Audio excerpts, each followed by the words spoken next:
Bueno, en primer lugar, porque estamos en una comarca del interior de Galicia, que es muy rica en variedad arquitectónica, sobre todo, y paisajística, por supuesto. Estamos muy próximos de la Ribeira Sacra, que es una zona de alto potencial paisajístico.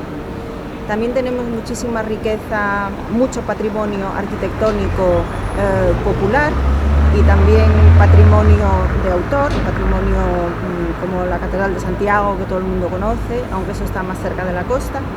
Pero en esta zona del interior tenemos muchísima riqueza en lo que es arquitectura popular, o sea, esa arquitectura que se funde con el paisaje y que forma toda una unidad.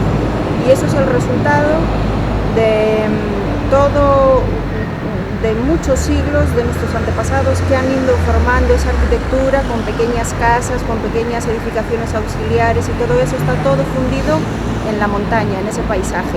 Unos materiales, por supuesto, de primera calidad, pizarra, piedra, madera, y bueno, la riqueza paisajística, eso ya no hace falta que lo diga porque está por descontado que es muy alta.